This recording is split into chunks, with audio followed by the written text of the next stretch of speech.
আপনাদের এই পরিস্থিতি দেখবার জন্য, বুঝবার জন্য মাননীয় প্রধানমন্ত্রী তারেক রহমান আমাদেরকে পাঠিয়েছেন। আমি তাই এই পর্যন্ত এসেছি যাতে সরেজমিনে এটা নির্ণয় করা যায় আপনাদের কি কি প্রয়োজন আগামীতে, যাতে করে আপনারা আবারও স্বাভাবিক জীবনে ফেরত আসতে পারেন। আমরা এখানে এসে দেখেছি অনেকের বাড়িঘর ভেঙে গেছে, তাদের বাড়িঘর মেরামত করা প্রয়োজন। আমরা কথা দিচ্ছি সরকারের তরফ থেকে আমরা সেই বাড়িঘরগুলো মেরামতের ব্যবস্থা নেব ইনশাআল্লাহ।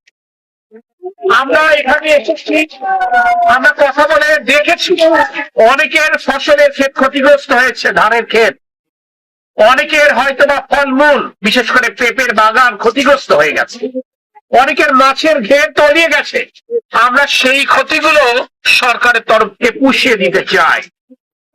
এখানে আসার পথে আমরা বহু জায়গায় আমাদের গাড়ি থামাতে হয়েছে।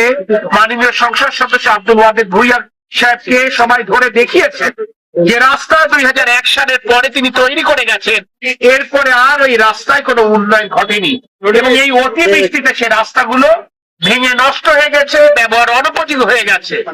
আমরা আজকে প্রায় 2.5-3 ঘন্টা এলজিডি এবং রোডস অর্থাৎ যেই দুটি বিভাগ সরকারের তরফ থেকে এই রাস্তাঘাট ব্রিজ কালভার্ট তৈরি করে তাদের সাথে বসেছি এবং তাদেরকে বলেছি দ্রুততম সময়ের মধ্যে এই কাজগুলো আমাদেরকে মেরামত করতে হবে যাতে করে সবাই স্বাভাবিক জীবনে ফেরত আসতে পারে।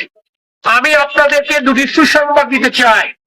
সারা বাংলাদেশে কোনো খাদ্য বান্ধব কর্মসূচি এই মুহূর্তে চালু নেই, কিন্তু শুধুমাত্র আপনাদের প্রয়োজন বিধায় মাননীয় প্রধানমন্ত্রী তারেক রহমান আগামী সপ্তাহ থেকে আপনাদের এখানে খাদ্য বান্ধব কর্মসূচি শুরু করবেন যাতে করে আপনারা কম দামে খাবার কিনে খেতে পারেন।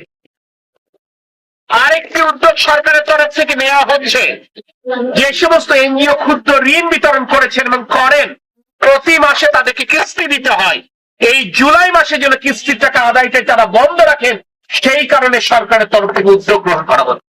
আমি আপনাদেরকে বলবো এই দুর্যোগময় মুহূর্তে আপনারা কখনোই নিজেদের মনোবল হারাবেন না, কারণ আপনাদের পাশে এবং আপনাদের সাথে আপনাদের ভোটে নির্বাচিত প্রধানমন্ত্রী তারেক রহমান যেমন আছেন, আপনাদের সংসদ সদস্য আব্দুল ওয়াদুদ ভূঁইয়াও আছেন। আর প্রধানমন্ত্রী তারেক রহমান আমাকে পাঠিয়েছেন এই এলাকার সমস্যা দেখে জেনে আপনাদের ইউনো মহোদয়, ডিসি সাহেব এবং এই এমপি সাহেবকে সাথে নিয়ে কাজ করবার জন্য। ইনশাআল্লাহ সেই কাজগুলো আমরা করব। সকলে ভালো থাকবেন। আল্লাহ হাফেজ। বাংলাদেশ জিন্দাবাদ।